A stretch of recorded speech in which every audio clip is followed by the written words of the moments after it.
रहीम। अब देखिए, अब हमने डिस्कस करना है एग्ज़ाम्पल नंबर 7.6 को। तो इसकी सॉल्यूशन देके अब देखिए 3 ब्लैक बॉल है, यानी n of b equal to 3। आगे क्या लिखा हुआ है, 2 रेड बॉल है तो n of r equal to 2। 3 green ball है तो n of g equal to 3। अब अगर आप टोटल की बात करें, यानी टोटल सैंपल स्पेस की बात करें, तो n of b plus n of r plus n of g, यानी n ऑफ s की वैल्यू आएगी 3 जमा 2 जमा 3। तो टोटल 8 कर दोगे। n of s equal to, इससे क्या आएगा, 3 जमा 2 जमा 3, तो इससे क्या आएगा, 8 आएगा। तो ये तो टोटल की बात हो गई। अब आते हैं अपने आगे क्वेश्चन की तरफ। अब क्या कहते हैं, इन 2 ball are selected at random. चलो जी, अब कितने बॉल सेलेक्ट हो रहे हैं, 8 में से कितने बॉल सेलेक्ट हो रहे हैं, 2 बॉल। तो क्या करेंगे, हम नंबर ऑफ वेज फाइंड करेंगे। नंबर ऑफ वेज वो किस तरह फाइंड करेंगे, वो आपको पता होगा। टोटल में से कितने उठाए जा रहे हैं, कम्बिनेशन 2, तो ये रिज़ल्ट होगा 28। यहाँ तक क्लियर जी, बिल्कुल clear. F X is equal to number of black ball. अब एक्स किस को दिया जा रहा है, नंबर ऑफ ब्लैक बॉल को। अब देखिए, ब्लैक बॉल की अगर तादाद काउंट करें, अगर ब्लैक बॉल को देखिए कि ब्लैक बॉल कितने हैं, 3 हैं, तो या तो कोई बॉल नहीं उठाएगा, यानी नो ब्लैक बॉल, या एक ब्लैक बॉल होगा, क्योंकि आपने उठाने कितने हैं, 2 उठाने हैं। या तो कोई ब्लैक बॉल नहीं होगा, या क्या होगा, एक ब्लैक बॉल होगा, या दोनों के दोनों ब्लैक बॉल, क्योंकि आपने 2 पूरे करने हैं। या तो इन दोनों में से कोई ब्लैक बॉल नहीं, तो बकाया 2 और उठाएंगे, यानी रेड उठाएंगे या ग्रीन उठाएंगे दोनों, या एक ब्लैक बॉल होगा, या दोनों के दोनों क्या होंगे, ब्लैक बॉल होंगे। अब आगे कहते हैं y is the number of red ball. अब y की तरफ आते हैं। y क्या है, y की नंबर ऑफ, यानी वो रिज़ल्ट बताते हैं। y से मुराद है, ये हैं नंबर ऑफ ब्लैक बॉल, यानी n, b मतलब बॉल, और ब्लैक मतलब BL। ठीक हो गया जी। और यहाँ पे क्या होगा, नंबर, और फिर होगा r, फिर होगा NBR, यानी नंबर ऑफ ब्लैक बॉल। या तो क्योंकि आपने रेड कितने हैं तादाद में, रेड तादाद में कितने हैं, 2 है। या तो आप 0 रेड बॉल उठाएंगे और बकाया 2 क्या उठाएंगे, एक ब्लैक एक ग्रीन। तो इसका मतलब या तो 0 उठाएंगे, या 1 उठाएंगे, या क्या उठाएंगे, 2 उठाएंगे। यहाँ तक तो क्वेश्चन सिंपल है जी। अब हमने डिस्कस करना है मज़ीद रिज़ल्ट को। अब हम क्या फ़ाइंड करेंगे, हमने एफ ऑफ एक्स वाई का रिज़ल्ट फाइंड किया था, यानी एफ ऑफ 0 0। एफ ऑफ 0 0 का मतलब क्या होगा, अब हम जॉइंट प्रोबेबिलिटी फाइंड कर रहे हैं। क्या फाइंड कर रहे हैं, जॉइंट प्रोबेबिलिटी की तरफ जा रहे हैं। तो इसके लिए हमने एफ ऑफ 0 0 फाइंड करना है। यानी एफ ऑफ 0 0 का मतलब क्या होगा कि नो ब्लैक बॉल और नो रेड बॉल। तो इसका मतलब है कि मैंने दोनों क्या उठाने हैं, ग्रीन उठाना है। तो हम क्या करेंगे, इधर लिखेंगे C, आप देख सकते हैं इधर लिखा C, 3 combination 0 no black ball, 2 combination 0 no red ball. तो इसका मतलब है कि दोनों मैंने क्या उठाने हैं, ग्रीन बॉल उठाने हैं। और ग्रीन बॉल तादाद में कितने हैं, 3, तो 3 कम्बिनेशन 2, टोटल से डिवाइड करोगे तो ये आपके रिज़ल्ट आ गया। अब दूसरा केस क्या डिस्कस करेंगे कि 0 ब्लैक बॉल कोई नहीं है, सिर्फ हमने एक रेड उठाया, तो 3 कम्बिनेशन 0, 2 कम्बिनेशन 1। अब आपने एक क्या उठाना है, क्योंकि आपने 2 पूरे करने, उठाने आपने 2 है, तो एक ऑलरेडी आपने रेड बॉल उठा लिया। तो इसका मतलब है कि एक आपने क्या उठाना है, ग्रीन। तो इसको अगर आप सिंप्लीफाई करेंगे तो ये रिज़ल्ट होगा।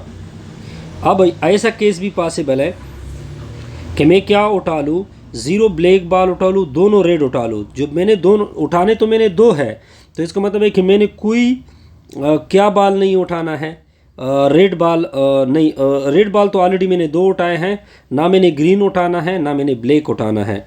तो 3 कम्बिनेशन 0, यानी no black ball, 3 combination 0, no green ball, तो सारे के सारे मैंने क्या उठा लिए, तो इसका रिजल्ट ये होगा। सिमिलरली बकाया केसेस भी आप क्या कर सकते हैं, डिस्कस कर सकते हैं। ये मैंने टोटल केसेस क्या कर दी, डिस्कस कर दी। अब जायंट प्रोबेबिलिटी डिस्ट्रीब्यूशन का फिर क्या बनाते हैं, टेबल बनाते हैं। बस ये चीज़ें आपने क्या करनी है, कवर करनी है। जो जायंट प्रोबेबिलिटी होता है ना, जिस तक मैंने क्या होता, क्या लिखोगे, इधर x लिखोगे और साइड पे इसके साथ y लिखोगे। तो x से मुराद ब्लैक बॉल, ये सारे मैंने ब्लैक बॉल रखे, और ये सारे मैंने क्या बॉल रखे, दूसरा रेड बॉल रख दिए। ठीक हो गया जी। अब इसकी प्रोबेबिलिटी 3/8 वो पुट करोगे, 6/28, ये सारे मैंने रख दिए। और दूसरे रो में मैंने क्या रख दिए, जो यहाँ पे मैंने किया हुआ है, कौन सा, ये बकाया मैंने रेड बॉल रख दिए। अब देख सकते हैं जी, पॉइंट क्लियर होगा जी। अब क्या करेंगे, ये सारे मैंने दूसरा रो 2-2 के लिए कर दिया। पॉइंट क्लियर जी। अब हम क्या करेंगे, अब हम सिंपल तरीके से क्या करेंगे कि इन सारों को 8 कर दोगे। इसको क्या बनाएंगे, RFY। जब आप इस तरह वर्टिकल में 8 करते हैं तो इसको HFY बोलते हैं। जब आप हॉरिजॉन्टल में 8 करते हैं तो इसको GFX बोलते हैं। बस सिंपल सी चीज़ें हैं जी।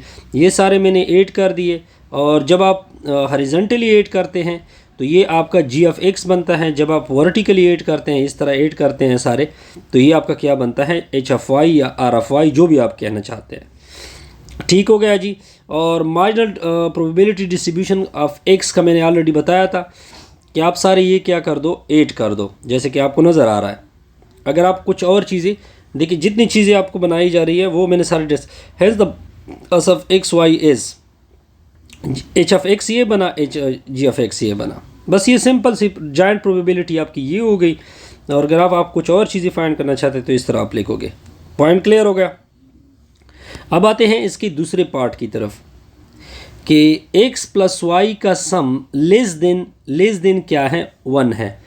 अब इसकी तरफ आते हैं, x प्लस वाई का सम लेस देन 1 है। लेस देन 1 मतलब इससे वो वाला उठाओगे जैसे कि आपके सामने डिफरेंट है, f ऑफ 0 0 है, f ऑफ 0 1 है, ठीक है, f ऑफ 0 2 है। और अब अपने f ऑफ 0 0 इसमें उठा लेना है, वो लोगे। ठीक हो गया जी। फिर इसके साथ सम होगा, यानी ऊपर वाले से वो उठाने हैं जिसका सम लेस देन 0 हो। अगर आपको मैं दिखा दूँ, देखिए यहाँ पे 0 + 1 से क्या आता है, 1 आता है, ठीक है, वो लोगे, यानी लेस आर इक्वल टू है, 1 के बराबर हो सकता है, नो प्रॉब्लम। ये भी हो सकता है, ये नहीं ले सकते, ये ले सकेंगे, ये नहीं ले सकते, ये नहीं ले सकते, ये नहीं ले सकते, ये नहीं, सिर्फ 3 लेंगे। इन सारों को क्या करोगे, 8 कर दोगे। तो अगर आप इन तीनों को 8 कर दे तो आपके सामने ये 18/28 आएगा। फिर आप यहाँ पे देखें नेक्स्ट क्या होगा। नेक्स्ट अब आते हैं थर्ड पार्ट की तरफ। देखिए ये marginal cost of probability giant function, ये दोनों मैं डिस्कस कर चुका हूँ ऑलरेडी पहले क्वेश्चन में। कंडीशनल प्रोबेबिलिटी x/1 और x ऑफ 0, ये चीज़ें अब क्या डिस्कस करेंगे, देखते जाइए।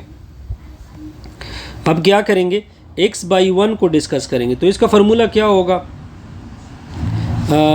ऊपर f ऑफ x1 आएगा और नीचे h ऑफ 1 आएगा। h ऑफ 1 से मुराद जिसमें 1 मस्ट इंक्लूड हो, जिसमें 1 क्या हो, मस्ट इंक्लूड हो। तो इसमें 1 है, इसमें 1 है, और इसमें 1 है, इसमें 1 है, इसमें 1 है। या ये आप चूँकि कहाँ से लोगे, h वाला रिजल्ट लोगे। तो आप देख सकते हैं ये मैंने सारे लिए।